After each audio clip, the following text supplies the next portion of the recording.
Olá pessoas, eu sou o Léo. E eu sou o Miguel. E esse é o canal Piuí. Na década de 90, Ed e Lorraine Warren contrataram um escritor chamado Ray Garton para escrever sobre um dos seus casos mais famosos, a assombração de Connecticut. Com o lançamento desse livro que retratava a história real de uma família que foi completamente assombrada em Connecticut, a fama dos Warren explodiu e tudo isso acabou culminando em uma adaptação cinematográfica. O problema é que anos depois do lançamento do livro e do filme, o escritor Ray Garton deu com a língua nos dentes e revelou a verdade obscura por trás de toda essa história. E é justamente isso que a gente vai ver hoje aqui no Piuí. A história por trás de Evocando Espíritos. E agora eu estou evocando o seu like.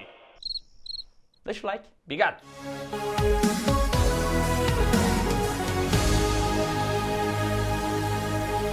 Lançado em 2007 com direção de Peter Cornwell, esse filme aqui acompanha a família Campbell, que possui 2 filhos e tá se mudando para uma casa nova, porque um moleque lá dessa família tá com uma doença. Um câncer bem desgraçado que tá acabando com a vida dele. Isso mesmo, o Matt está sofrendo. E a família então decide se mudar para perto do hospital, já que ele precisa o tempo inteiro estar por lá. E olha que belezura, justamente quando eles tomam essa decisão, aparece uma casa espaçosa, grande, reformada, piso aquecido, ar-condicionado em todos os cômodos, com um preço que é um absurdo de barato. E o melhor de tudo é que eles ainda recebem 1 mês de teste grátis para ficar ali na casa. Caraca. Não tem como perder ainda, né? Mas só tem um detalhe. Uma vez existiu uma funerária ali. Ah, mas... Dane-se, né?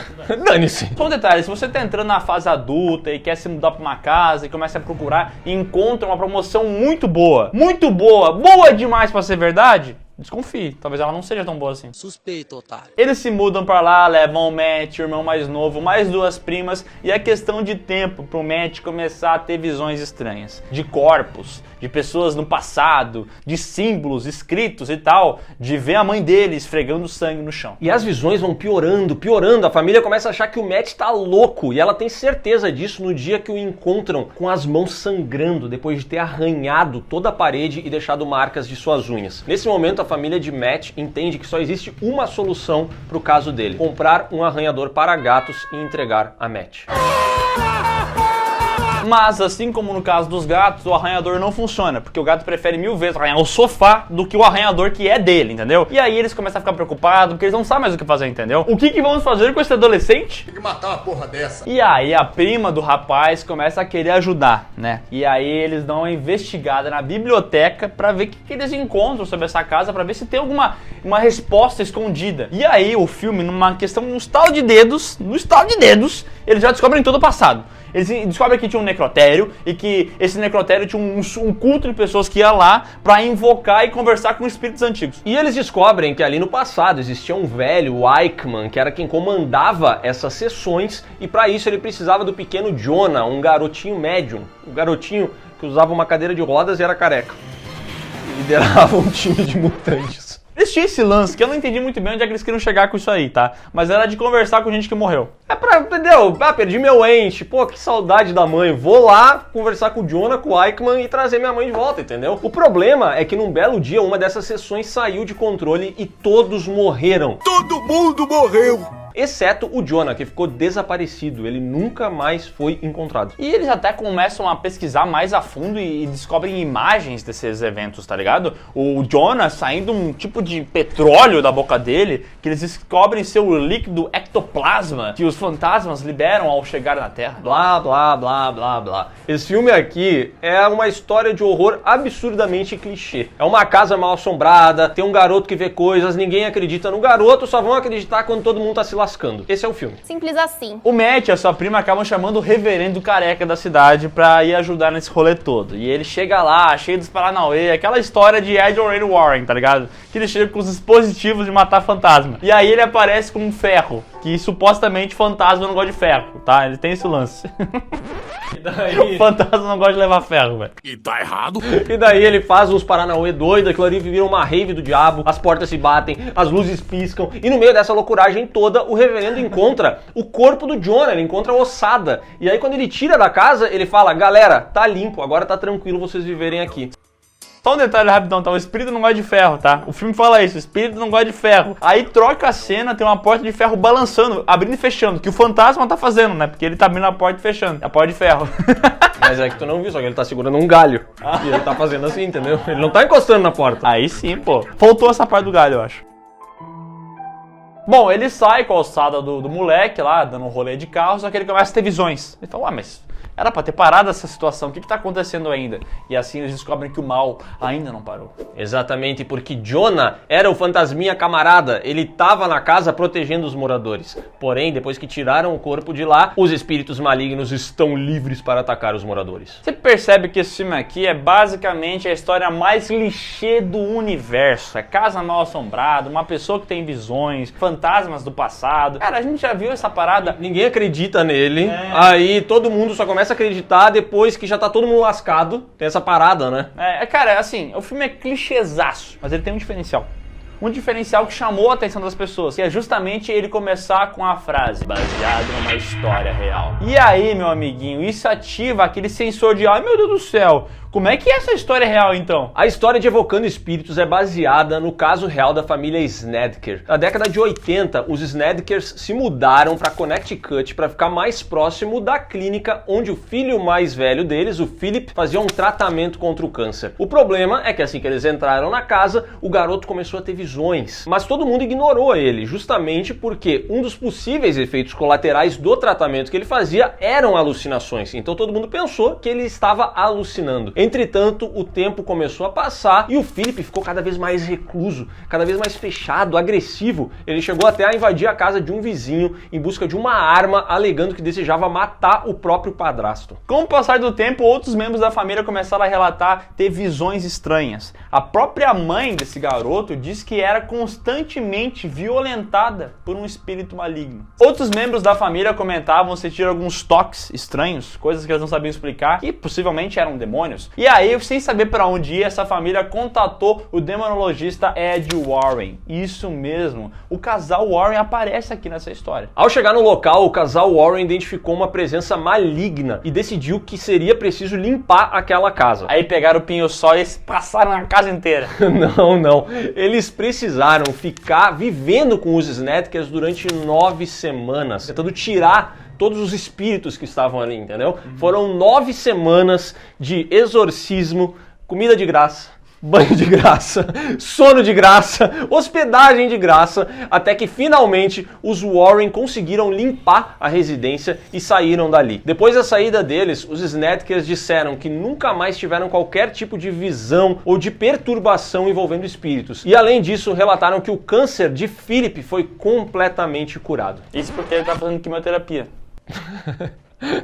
Aproximadamente 2 anos desse acontecido, o Ed Warren contatou o Ray Garton, escritor, e falou: escreve sobre essa história aí, contando tudo o que aconteceu. E assim surgiu o livro In a Dark Place, que foi um sucesso completo, vendeu demais e encheu o bolso da galera. Depois disso, a família Snedker participou de vários programas de televisão para relatar os acontecidos, entendeu? Todo mundo nos Estados Unidos estava curioso sobre o que tinha acontecido nessa casa. Já o Ray Garton, escritor do livro, meio que a consciência pesou um pouco e ele comentou algumas coisas estranhas, né? Ele deu coringa nos dentes falando que a história não é bem como tá no livro.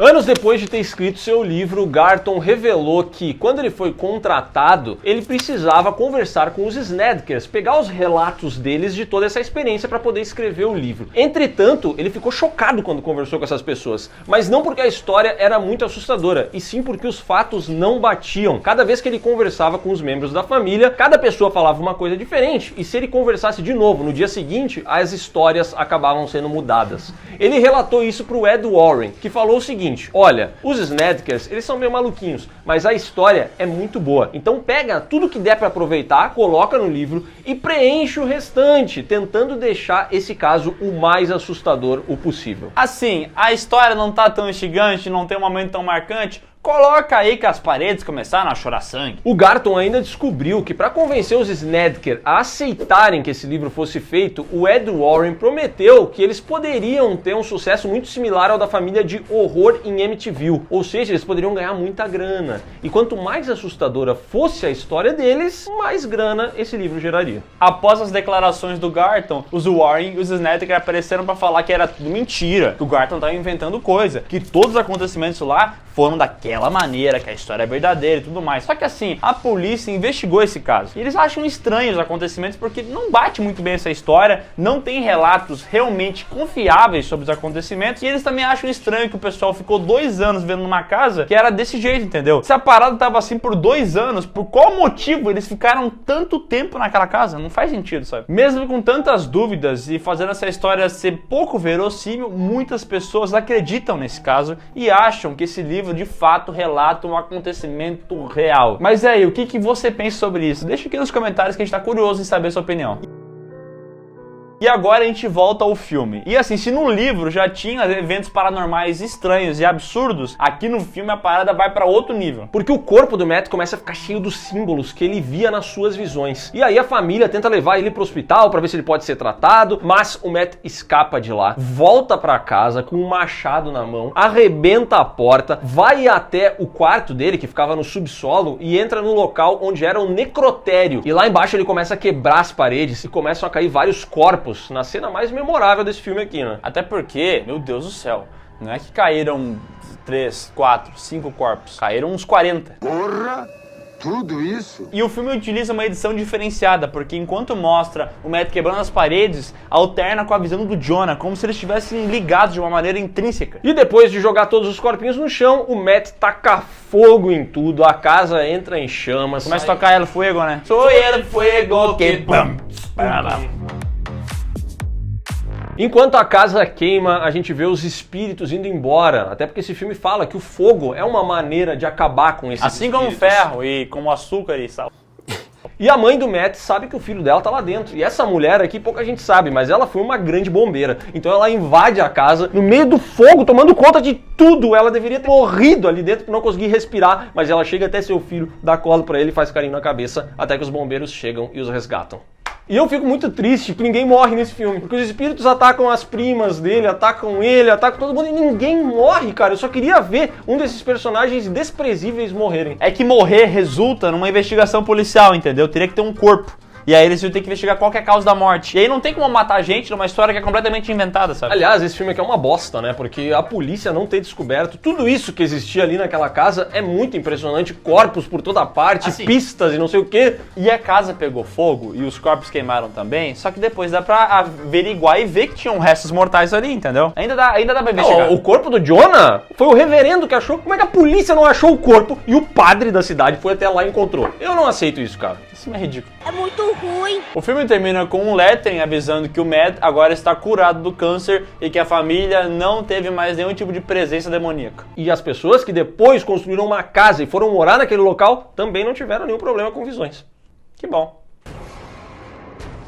Evocando Espíritos acumulou várias críticas negativas com 17% de aprovação no Rotten Tomatoes. E assim, o filme custou 10 milhões e gerou 50 milhões. Fez uma graninha e tal, mas é um filme de merda, né? Nossa, filme de merda. Ele fez muito sucesso, né? No home video ele fez muito sucesso também. Mas é porque tem esse negócio do baseado numa história real. Esses filmes que usam dessa frase acabam ficando populares porque as pessoas realmente acreditam que tudo aquilo lá aconteceu, entendeu? Mas cara, nesse caso aqui é muito difícil de comprar e o filme é muito ruim, como é genérico, cara. A gente nem comentou isso, mas esse filme aqui é recheado de jump scares. Mas assim, os piores jump scares que você pode imaginar. Sabe aquelas coisas que são telegrafadas, são óbvias, assim, vai aparecer no espelho, vai estar atrás da porta, a porta vai bater. Todos os clichês estão aqui. Você pode inclusive ver esse filme aqui e fazer um exercício, tá? Vendo na sua casa ele. Aí quando a cena tá se construindo, você pode fazer o barulho do efeito sonoro que vai te assustar junto com o barulho, porque tu sabe quando é que vai ser, entendeu? Aí vira o espelho aqui, aí vai dar o susto, entendeu? Porque é óbvio. Ele é absurdamente previsível, ainda assim tem muita gente que gosta, é um filme que passou muitas vezes na TV, teve muita gente que assistiu, que já se assustou e que acredita que essa história seja real. Nesse caso aqui, eu acho muito difícil de comprar, mas muito difícil mesmo. E o filme é uma bosta, né? O que também não ajuda muito.